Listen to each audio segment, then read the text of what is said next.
చెప్పండి అమ్మా, ఇక్కడ పార్కులు చూసినారు, ఎట్లా ఉంది? మీ దగ్గరనేమో ఇల్లు తీసుకుంటామంటున్నారు. ఇక్కడ అన్ని బాగానే ఉన్నాయి, మా దగ్గర ఇంకా ఏమీ లేదు. ఏమీ లేదు. ఇప్పటికి మేము ఇన్ని రోజులు రెంట్కే ఉన్నామండి. ఇప్పుడే 10 సంవత్సరాల నుంచి ఇల్లు కొనుక్కున్నందుకు మాకు ఇప్పుడు ఈ బాధ. పిల్లలు పెద్దగా అయిపోయింది ఇప్పుడే. అందరు ఇంకా లోన్ల మీదనే ఉన్నది. మా బతుకులు ఏం కావాలి ఇప్పుడు? మా చిన్న బతుకులు, ఆస్తులు ఏం లేవు. ఇంకా ఇల్లు ఒక్కటే మిగిలిపోయింది. ఇట్లా కాకుండా నేను అద్భుతాలు సృష్టిస్తా 1,50,000 కోట్లు పెట్టి అని అంటున్నారు రేవంత్ రెడ్డి. ఆయన డబ్బులు వద్దు, అది ఏమద్దు, మేము తృప్తిగా కట్టుకున్న ఇల్లు మాకే కావాలి. అంతేనా? అంతే. ఏడుస్తున్నారు, బాధ అవుతుందా? బాధ అవుతుంది. మా సార్ కూడా క్యాన్సర్ వచ్చి కాలం చేసిండు. ఆయన పోయినాక ఇవన్నీ మాకు సమస్యలు. 2 సంవత్సరాలు అవుతుంది. 2 సంవత్సరాల నుంచి బాధపడుతున్నారు.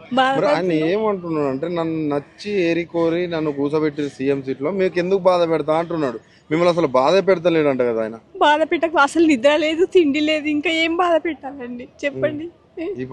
హాస్పిటల్ పుండనే తిరుగుడు ఉంది. ఇప్పటికి రిపోర్ట్లు చూస్తుంటే ఇప్పటికి హాస్పిటల్ పుండనే తిరుగుతున్నాం. ఇంకా ఇక్కడ ప్రజలు ఏం చెప్పిరమ్మా? మా ఇల్లు ఏమైనా గుంజుకొని డెవలప్ చేసిరు అలాంటి ఏమైనా చెప్పిరా మీకు? ఇక్కడ ఏం చెప్పలేదండి, ఏం చెప్పలేదు. మంచిగా ప్రశాంతంగా అయింది ఇక్కడ. కానీ మరి ఇల్లు ఏంది మరి ఇంత దారుణంగా లాక్కుంటాం అంటున్నారు? ఇస్తారా మీ ఇల్లు? ఇయ్యమండి. మేము ప్రాణాలైనా వదులుతాం కానీ మా ఇల్లు మేము మాత్రం ఇయ్యమండి. ఇవ్వరు. మేము ఇన్ని రోజులు టెంట్కుండి కష్టపడి పైసా కూడా పెట్టి లోన్ల మీద తీసుకున్నాం మా ఇల్లు తృప్తిగా. మా సొంతం అన్నట్టు అదొక తృప్తి అయిపోయింది. పండుకున్న నిద్ర వచ్చి అసలు నిద్ర పోకుండా చేసిండు ఆయన మాకు. నిద్ర పోకుండా చేసిండు మొత్తానికి. మీ ఇల్లు తీసుకుంటారంట, ఇస్తావా? మీ ఇల్లు తీసుకుంటారంట, ఇస్తావా? ఇయ్యవా? మరి రేవంత్ రెడ్డి గుంజుకుంటాడంట, లాక్కపోతాడంట, ఏం చేస్తావు నువ్వు? షూట్ చేస్తావా? అరే అంత ధైర్యం ఉందా నీకు? షూట్ చేసే అంత ధైర్యం ఉందా నీకు? మీ ఇల్లు జోలికి వస్తే ఊరుకుంటావా? ఊరుకోవా? ఏం చేస్తావు మీ ఇల్లు జోలికి వస్తే? షూటేనా? డైరెక్ట్ ఒక మాట లేదు అంటే నేను ఏమంటున్నా అంటే, ఒక్క ఇల్లును టచ్ చేయకుండా ఈ మాత్రం చేసినారు. చేయొచ్చు, ఇంకా బాగా చేయొచ్చు. 1 సెంటీమీటర్ కూడా స్థలం తీసుకోవాల్సిన అవసరమే లేదు. ఇవన్నీ పట్టా భూములు రిజిస్ట్రేషన్ పెట్టి కొనుక్కున్నవి 30 ఏళ్ల కిందట. మా దురదృష్టం కొద్దీ మాకు కబ్జాదారులు దొరికి కబ్జాదారులు మా ల్యాండ్ కబ్జా చేస్తే 23 ఏళ్ళు కోర్టులో కొట్లాడుకొని తెచ్చుకున్నాము. ఇప్పుడు ఈ మూసిరావు స్టార్ట్ అయింది. ఎక్కడ మాకు ఇంకా అంతెక్కడ? అప్పుడు ఇప్పుడు ఇది ఏదైతే ఈ పార్కులు అయితే ఇవన్నీ ఏదైతే ఉన్నాయో బీఆర్ఎస్ గవర్నమెంట్ చేసింది, బాగా చేసింది. అప్పుడు చేసినప్పుడు కనీసం ఒకరి ఇల్లు ముట్టుకున్నారా? ఎవరిది ముట్టుకోలేదు. కనీసం ఒక లొల్లెన్ అయింది హైదరాబాద్? కేసీఆర్ గారే చెప్పారు, బీదల జోలికి పోవద్దండి, ఉన్నంతలో డెవలప్ చేయండి అని చెప్పాడు. బాగానే ఉండే. ఆ టైంలో ప్రశాంతంగా నిద్రపోయినామండి 10 సంవత్సరాలు. ఎటువంటి టెన్షన్స్ లేకుండా ఉండే బీఆర్ఎస్ ఉన్నప్పుడు. ఇది వచ్చాక ఏ క్షణంలో ఏం జరుగుతుందో తెలియదు. ఇప్పుడు జరుగుతుందో ఇంకో గంటకు ఏం జరుగుతుందో తెలియకుండా అయిపోయింది. గంటసాల పాటు ఉంది, ఏ నిమిషానికి ఏమి జరుగుతుందో అని. అది అప్లై అవుతుంది ఇక్కడ. అంతేనా? ఎందుకు మరి పేదలు ఏమవసరం? ఇప్పుడు కేసీఆర్ కట్టినట్టు ఇట్లా ఏదైతే ఇక్కడ 5 కిలోమీటర్లు చేసినారో మొత్తం ఈ తీరు చేసుకుంటూ పోతే 12,000 కోట్లు 15,000 కోట్లలో అయిపోతుంది. 6,700 కోట్లే చెప్పారు సుధీర్ రెడ్డి గారు ఎమ్మెల్యే గారు. 6,700 కోట్లలో మన సర్వే చేశాడు అంతా. మొత్తం 6,000. అది చేయే టైంలో గవర్నమెంట్ మారిపోవటం వీళ్ళందరూ దురదృష్టం. మరి ఈయన 1,50,000 కోట్లు అంటున్నాడు, ఏం చేస్తాడు అసలు? అదంతా రియల్ ఎస్టేట్ వాళ్ళ జోబులు నింపుకోవడానికి కదా. ఇప్పుడు ఢిల్లీ కానీ ప్యాకులు పోతున్నాయి అంటున్నారు కదా, 40 పోతున్నాయి ఇవన్నీ 1,50,000 కోట్లు. దాని తప్ప ఇట్లాంటి డెవలప్మెంట్ ఏం చేయరు. ఇప్పుడు అంతా గుంజుకోవటం అక్కడ వదిలేసిపోతారు అంతే. ఇప్పుడు ఇంతకన్నా ఇంకా వరుసగా తయారవుతుంది. అప్పుడు ఇప్పుడే బాగుంది, వాకింగ్ ట్రాక్ వచ్చింది. అప్పుడు చంద్రబాబు నాయుడు కూడా చెప్పింది, ఇదంతా పైప్ లైన్ వేసేస్తాం, పెద్ద పైప్ లైన్, పైన పార్కులు డెవలప్ చేస్తామన్నారు. ఆయన వెళ్ళిపోయాడు. తర్వాత ఎంతమంది మారినారు, ఎవరు ఏం చేయలేదు. ఈయనకెందుకు పుట్టింది? మరి గాంధీ బొమ్మ పెట్టాలి అంటే గాంధీ బొమ్మ ఎక్కడ పెట్టుకోవాలి? నువ్వు గుజరాత్లో పెట్టుకోవాలి, ఆయన నేటివ్ ప్లేస్ పోర్బందర్లో పెట్టుకోవాలి, ఇక్కడ కాదు. పెట్టుకుంటానంటే నీ దొడ్లో తీసుకెళ్ళి పెట్టుకో బొమ్మ. ఆయన మనోడే వద్దని అంటుంటే ఇప్పుడు నీకెందుకు పుట్టింది తేట? ఎందుకు పుట్టింది ఇది?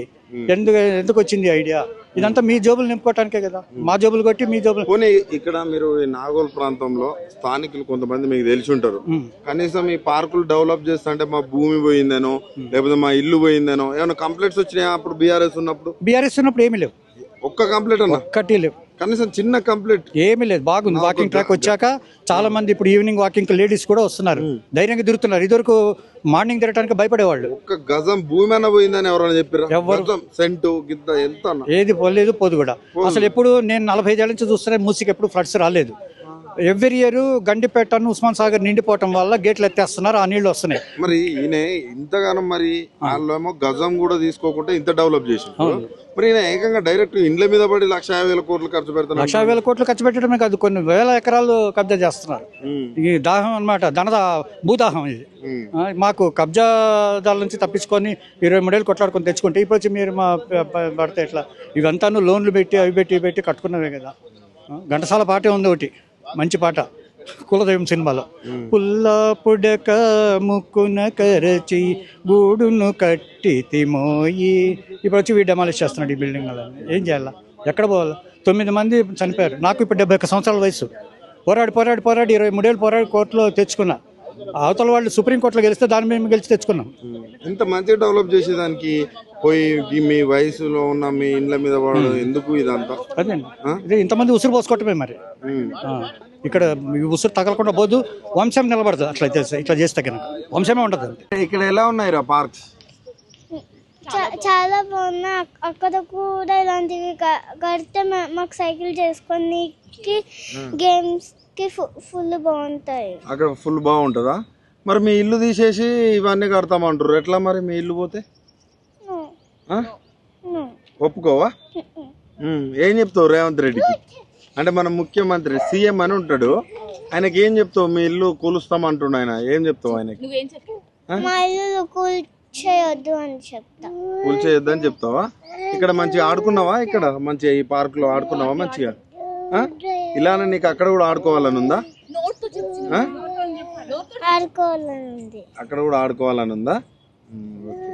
బ్రదర్ ఏం పేరు బ్రదర్? వెంకటేష్ అన్న. ఇక్కడ ఈ మూసి పక్కన ఎప్పటి నుంచి చూస్తున్నావు ఈ పార్క్? అది స్టార్టింగ్లో ఒక కేసీఆర్ అప్పుడు వచ్చి మొత్తం అన్ని నీట్గా అంతా ఇది కట్టిన తర్వాత అప్పటి నుంచి వస్తున్నావా? కట్టినప్పటి నుంచి ఇక్కడ ఎవరైనా ఇల్లు కట్టి అట్లా ఏం లేదు, నీట్గా ఇల్లు ఎక్కడున్నాయి అక్కడనే ఉన్నాయి. ఇది వీళ్ళు చేసుకునే పక్క నుంచి వాళ్ళు చేసుకున్నారు. మంచిగా నీట్ అండ్ క్లీన్ గా మంచిగా ఉంది.